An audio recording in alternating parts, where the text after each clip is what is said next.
Welcome back to Book Bite Insights, where big ideas meet bite-sized brilliance. Imagine waking up one day and realizing you've been climbing the wrong ladder your whole life. You've followed the rules, hit the targets, done everything right, but something still feels off. You're productive, sure, but not fulfilled.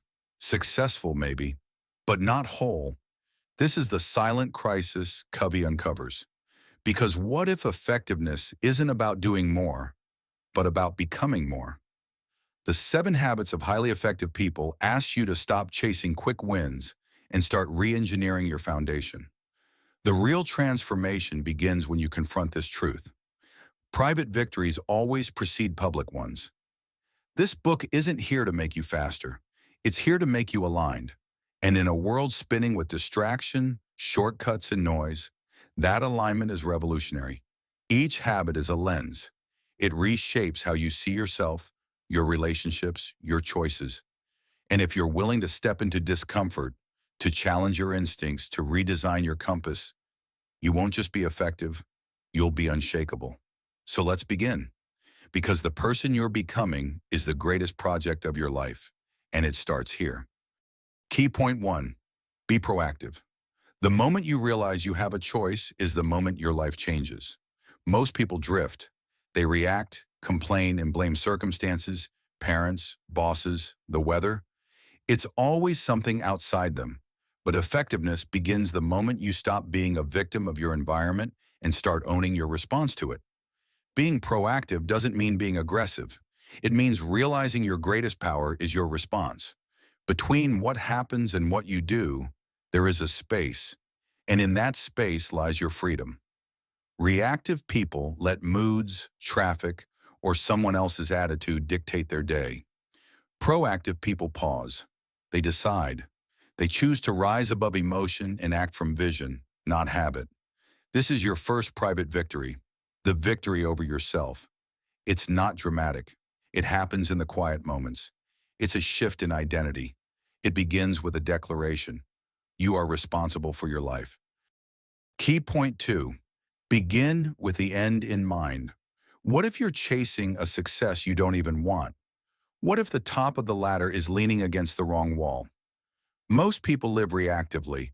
They respond to pressures, deadlines, and routines, never pausing to ask the most important question, where is this taking me? To live effectively, you must live deliberately. Begin with the end in mind, like imagining your funeral. Yes, really. What would you want your loved ones to say? Your coworkers? Your friends? What kind of life do you hope they saw? That picture, that legacy, is your compass. It shows you who you need to become, not just what you need to do. It's easy to stay busy, but busyness without direction is just distraction. This habit is about defining success for yourself, deeply, personally, so that your daily actions align with your deepest values. It's the difference between movement and meaning, between success and significance. If you don't decide what your life is about, someone else will. So pause, zoom out, and write your ending, so you can start living toward it today. Key point 3, put first things first. You know what matters, but do you do it? In a world addicted to urgency, it's easy to confuse what's important with what's immediate. Emails, meetings, deadlines, they scream for your attention. But the things that truly move your life forward, they whisper. Time with your family, deep focus, personal growth, long-term goals. These don't shout, they wait. And often, we ignore them until it's too late. This is about aligning your actions with your values, not just your schedule. Effectiveness isn't about getting everything done. It's about getting the right things done. It's choosing principle over pressure, purpose over panic. This means saying no. It means disappointing others sometimes. But every yes to distraction is a no to your destiny. Your calendar is your life in miniature. So fill it with the things that make you whole, the things that matter, not just now, but forever. Key point 4, think win-win. In a world obsessed with winning, we've confused competition with success. We're taught that for someone to rise, another must fall. That scarcity mindset poisons relationships, teams, even families. But real effectiveness doesn't pit people against each other. It lifts them together. Think win-win is the habit of abundance. It says, I can win, and so can you. It's not about being soft or giving in. It's about seeking mutual benefit. In business, in love, in friendship, this changes everything. Because when people feel seen, respected, and valued, trust grows. And trust is the foundation of all effectiveness. It means moving from ego to empathy, from fear to courage, from control to collaboration. Win-win thinking requires inner security. If you're constantly proving your worth, you can't share the spotlight. But if you know your value, you don't need to compete. You create. This mindset transforms conflict into cooperation. It shifts conversations from who's right to what's right. It's the difference between power over and power with. And in the long run, it always wins bigger. Because when you rise together, you rise higher. Key point 5, seek first to understand. Most people don't listen. They wait to talk. They reload their opinion while you're still speaking. But genuine understanding, deep, empathic listening, is rare. And it's powerful. Because when people feel truly heard, they open. Walls drop, defenses lower, and real connection begins. Seek first to understand, then to be understood. Flips the script. It asks you to pause your agenda, to enter the world of another, not to fix, not to advise, but to understand. This is hard. It demands humility, patience, presence.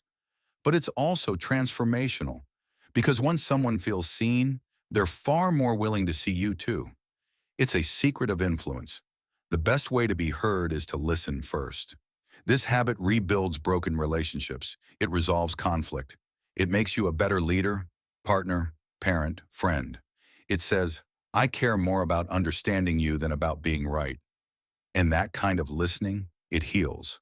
Because behind every outburst is a story. Behind every silence, a wound. And when you understand someone's story, judgment fades and compassion takes its place. Key point 6, synergize. You are not meant to do life alone, but collaboration isn't just about working together. It's about creating something neither of you could create alone. Synergy is when 1 + 1 = 3. It's the magic that happens when differences don't divide. They multiply possibility. Most people fear differences. They feel threatened by opposing views. But Covey teaches that the real strength of any group lies in its diversity. Not just of background, but of thought. To synergize means you stop trying to control the outcome. You step into the unknown, open to what could emerge from genuine cooperation. It's about curiosity over certainty, dialogue over debate. Together you create a third solution, better than either of you imagined alone. Synergy isn't efficient.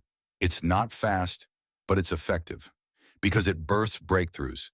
This habit demands trust, and trust is built through respect, empathy, and shared purpose. When practiced, synergy can transform teams into forces of innovation. It can turn arguments into alignment. It's the difference between compromise and creation. So next time you feel the urge to convince, pause. Ask, what could we build together that we can't build apart? Key point 7, sharpen the saw. You can't cut down a forest with a dull blade. Yet so many of us keep hacking through life, burned out, exhausted, depleted. We push, we grind, we ignore the warning signs until something breaks. But what if rest isn't the enemy of progress? What if it's the engine? Sharpen the saw is the habit of renewal. It says, take care of you, body, mind, heart, soul, because you are your greatest tool, your energy, your focus, your resilience. They all depend on how well you care for yourself. Take time to rest, to think, to laugh, to breathe. Because in sharpening yourself, you sharpen your ability to serve, lead, and love. Effectiveness isn't endless output. It's sustainable excellence. And that begins by honoring your own well-being. Key point 8, live from the inside out. Most people chase success from the outside in. They seek titles, wealth, approval, believing those things will bring meaning. But they rarely do, because no external victory can fill an internal void. The foundation of effectiveness is character. not image, not tactics, character. Who you are when no one's watching, what you value when there's nothing to gain. Living from the inside out means letting principle guide you. Not popularity, not pressure. It's building a life anchored in timeless values like integrity, courage, and service. This takes courage, because the world rewards shortcuts. It celebrates noise. But you are not here to impress. You're here to impact. And impact flows from authenticity. When your private life is strong, your public life becomes powerful. This is a call to live aligned, to lead with soul, to measure success not just by what you achieve, but by who you become. Because in the end, the greatest victory is living a life you're proud of from the inside out. Thanks for watching to the end. You're already sharpening your saw just by being here.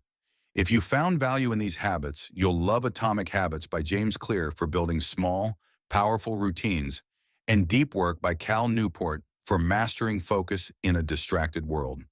If this video sparks something in you, tap the like button, share it with someone who needs it, and hit subscribe for more insights that actually stick.